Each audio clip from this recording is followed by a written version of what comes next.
움직이면서 어깨를 움직이면서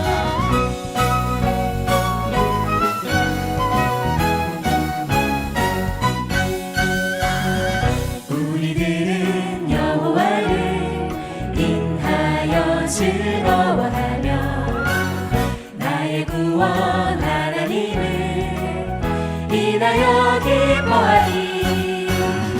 우리들은 여호와를 인하여 즐거워하며 나의 구원 하나님을 인하여 즐거워하리로다. 주 여호와는 나의 힘, 내 발을 사슴과 같게 하사 나로 나의 높은 곳에 다니게 하시.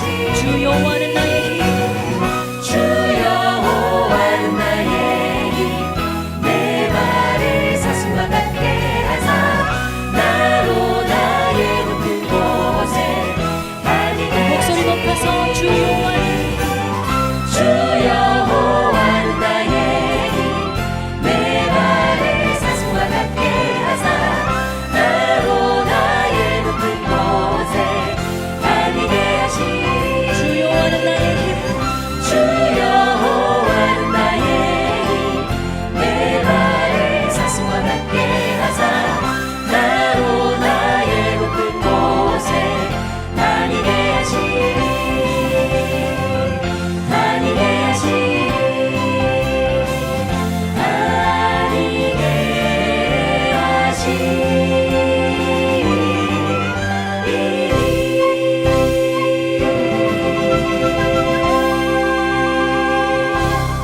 아멘. 아멘. 오늘 우리에게 주시는 하나님의 말씀은 하박국 2장 1절에서 20절의 말씀입니다. 내가 내 파수하는 곳에 서며 성루에 서리라. 그가 내게 무엇이라 말씀하실는지 기다리고 바라보며 나의 질문에 대하여 어떻게 대답하실는지 보리라 하였더니 여호와께서 내게 대답하여 이르시되 너는 이 묵시를 기록하여 판에 명백히 새기되 달려가면서도 읽을 수 있게 하라. 이 묵시는 정한 때가 있나니 그 종말이 속히 이르겠고 결코 거짓되지 아니하리라. 비록 더딜지라도 기다리라. 지체되지 않고 반드시 응하리라.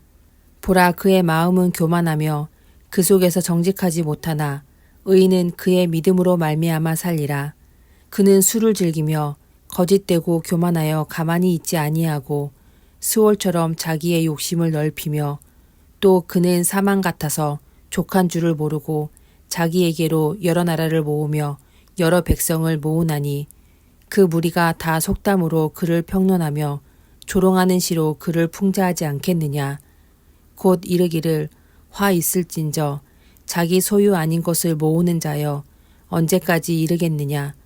볼모 잡은 것으로 무겁게 짐진 자여 너를 억누를 자들이 갑자기 일어나지 않겠느냐. 너를 괴롭힐 자들이 깨어나지 않겠느냐. 내가 그들에게 노략을 당하지 않겠느냐.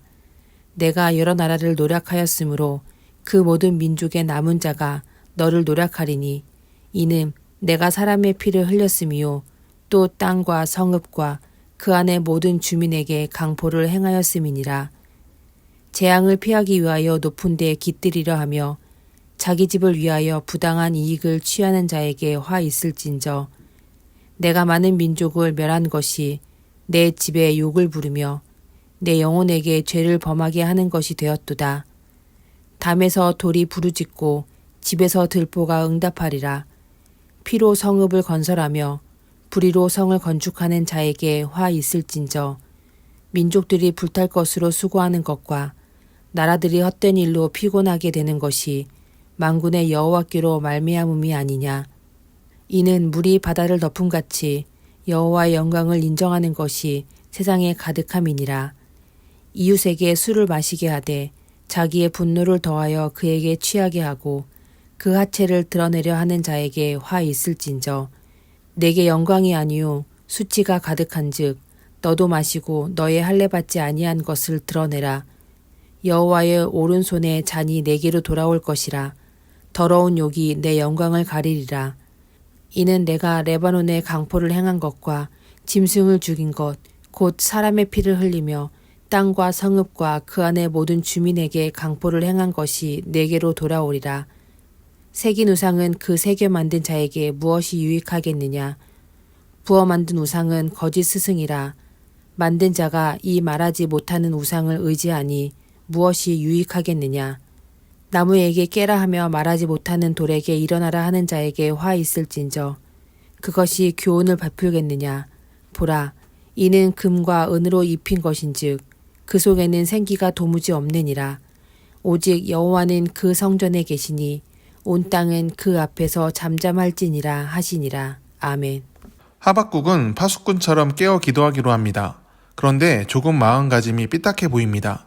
마치 사춘기의 청소년처럼 자신의 요구를 들어주지 않으면 스스로를 망치겠다고 위협하는 것 같습니다. 하지만 하나님은 뜻을 바꾸지 않으십니다. 더 강하고 분명하게 뜻을 나타내십니다. 다만 왜 이방인들을 사용해 심판하시는지 그 이유를 더 분명하게 알려주십니다. 심판은 우상숭배 하나 때문이 아닙니다. 그간 하나님의 선민이라고 떠들던 유대인들이 쌓은 악한 행동이 원인입니다.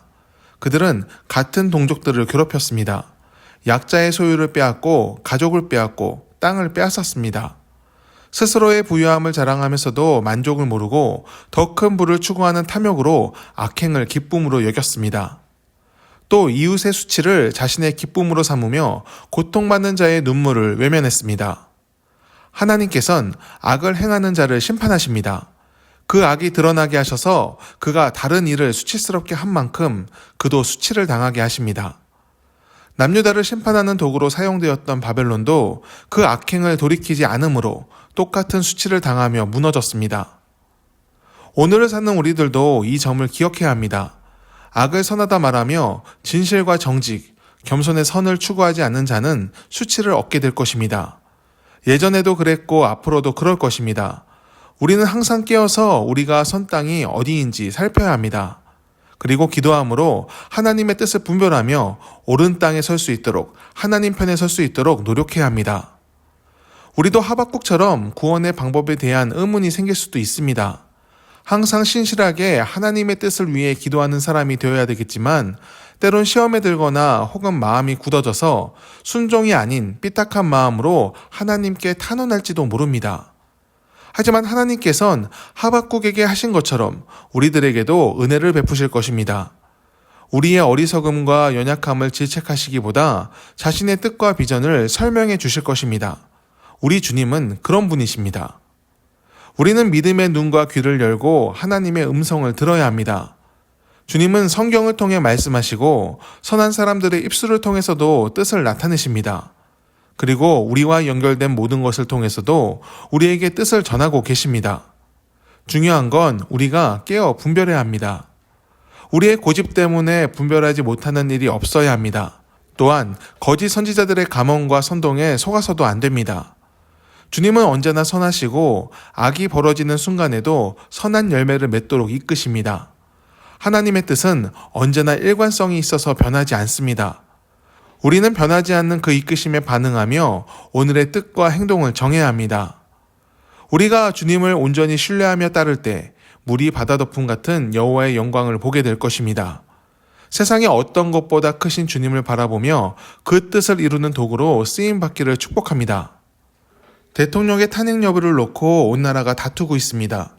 탄핵의 성사 여부를 놓고 둘로 나뉘어 치열하게 싸우는 것이 너무나 안타깝습니다. 옳고 그름은 중요하지 않고 정치적 입장에 따라 선악을 임의로 세팅하려는 모습 같습니다. 어쩌면 서로 욕하며 미워하는 그 모습이 악한 유다와 더 악한 바벨론의 그것과 다르지 않은 것 같습니다. 둘 다 선을 이룬다고 외치지만 이 상태로라면 더 큰 악을 쌓는 과정이 될지도 모릅니다. 미움과 미움을 더하며 서로를 파멸시키려고 하기 때문입니다. 하나님의 뜻은 언제나 살리는 데 있습니다. 우리는 하나님 앞에서 겸허하게 선하게 판단을 구해야 합니다. 법을 어긴 자는 징계의 책임을 받아야 하고 정치를 잘못한 사람은 지도자가 되어서는 안 됩니다. 악을 선하다 말하는 거짓된 행동으로 우리가 만든 민주주의 법질서를 무너뜨려서는 안 됩니다. 내 편이 이기는 것이 중요한 것이 아니라 정직한 판단으로 이를 정해갈 때 나라의 국운이 다시 살아날 것입니다. 하박국이 타락한 남유다를 보며 탄식한 것처럼 오늘날 대한민국을 보며 탄식하는 사람들이 많길 바랍니다. 하지만 탄식에 머무르지 말고 더 나아가 하박국처럼 탄원하며 대한민국의 구원을 간구하길 바랍니다. 하박국이 남유다를 사랑했던 것처럼 우리도 대한민국을 사랑하기를 바랍니다. 기도하겠습니다. 분열과 다툼으로 망가져가는 이 나라를 긍휼히 여기소서. 하나님, 이 나라가 다시금 주의 나라가 되게 하옵소서. 진노 중에라도 긍휼을 기억하여 주옵소서. 예수님의 이름으로 기도드립니다. 아멘. 함께 중보하며 기도해 주시기를 원합니다. 예수님이 가신 길을 묵상하는 사순절이 되게 하옵소서. 세상의 가장 낮은 곳으로 오셔서 억울한 자들의 눈물을 닦아주시고 가난한 자의 공허함을 채워주시며 몸과 마음이 아픈 자들을 치유하신 뜻을 품게 하옵소서. 죄인들의 심판자가 아니라 친구가 되셔서 진정한 변화와 구원의 길을 여신 은혜를 기억하게 하옵소서. 사순절을 지키며 주님께서 걸으신 길을 오늘 우리가 함께 걸어가게 하옵소서. 성도들의 삶을 살펴주옵소서. 믿음을 지키며 힘겹게 사는 이들의 삶을 이끌어 주옵소서. 고단한 인생의 길에서 만난 고난이 하나님과 함께한 간증의 시간이 되게 하옵소서. 병마를 이겨내게 하옵소서. 일터에서의 염려가 기쁨으로 바뀌게 하옵소서. 사람 때문에 힘들었던 순간이 우리의 삶이 더 성숙해가는 과정이 되게 하옵소서. 모든 것을 예수의 이름으로 이기게 하시고 끝까지 주와 함께하였다는 고백이 우리의 입술에서 나오게 하옵소서. 항상 주님을 바라보며 선한 능력으로 주의 길을 걷게 하옵소서. 이 땅의 교회들을 지켜주시길 원합니다. 하나님의 부르심에 순종하여 복음이 들어온 지 140년이 되었습니다. 선교사들의 헌신과 희생으로 성장한 한국교회가 다시금 일어나게 하옵소서. 한 영혼이 돌아옴을 기뻐하셨던 예수님의 마음을 품어 우리가 진정 추구해야 할 가치인 사랑을 잊지 않게 하옵소서. 영혼의 돌아옴을 기뻐하며 긍휼과 희생, 정직과 평화를 나타내는 교회 공동체가 되게 하옵소서. 주여, 이 땅의 교회들을 긍휼히 여기사 주의 일이 속히 나타나게 하옵소서. 교회가 심판의 대상이 되지 않고 축복의 통로가 되도록 온전함으로의 회개와 회복을 베풀어 주옵소서.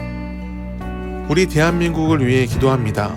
갈등과 분열을 극복하고 다시금 하나가 되게 하옵소서.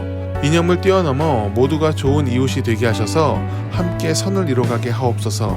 국민을 분열시키는 정치 지도자들을 징치하시고 선한 뜻을 품고 국민을 위하는 지도자를 세워 주옵소서. 정직함으로 법을 지키며 서로 존중함으로 함께 세워가는 나라가 되게 하옵소서.